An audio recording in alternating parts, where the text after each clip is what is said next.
एक छोटे से गांव में एक बूढ़ा किसान रामदीन रहता था। उसकी उम्र लगभग 70 साल हो चुकी थी। सालों की मेहनत ने उसकी पीठ झुका दी थी। हाथों पर झुर्रियां और चेहरा धूप से काला पड़ गया था। पर उसकी आंखों में अब भी चमक थी, आशा की चमक। गांव के लोग कहते थे, अब तो रामदीन को आराम करना चाहिए। पर रामदीन हर सुबह सूरज के साथ उठता, अपनी लाठी लेकर खेत की ओर निकल पड़ता।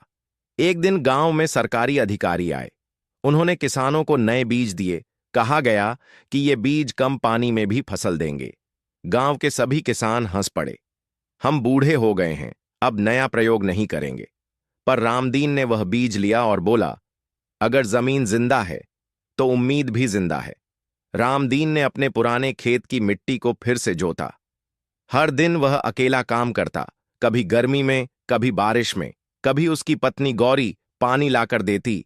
इतनी मेहनत अब किसके लिए कर रहे हो? बच्चे तो शहर चले गए हैं। मैं बच्चों के लिए नहीं, आने वाली पीढ़ी के लिए खेत जोत रहा हूं। गांव के लोग कहते, देखो उस बूढ़े को, सब खेत छोड़ चुके हैं और वो नई फसल उगा रहा है। बीज उगने में देर लग रही थी, बारिश भी ठीक से नहीं हुई। वह रोज मिट्टी को सींचता, पौधों से बात करता। उठो मेरे बच्चों, तुम्हारे साथ मेरा विश्वास जुड़ा है। कुछ महीनों बाद जब सबको लगा कि खेत सूख गए हैं, तभी एक सुबह पूरे खेत में हरी फसल लहराने लगी।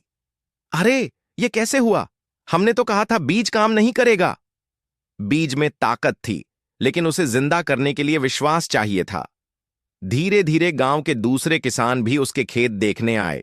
उन्होंने भी वहीं बीज बोए और इस बार पूरा गांव हरा भरा हो गया। सरकार ने उसे ग्राम प्रेरणा पुरस्कार दिया। मुझे पुरस्कार नहीं चाहिए, मुझे ये देखना है कि जब मैं नहीं रहूंगा तब भी ये खेत मुस्कुराते रहें।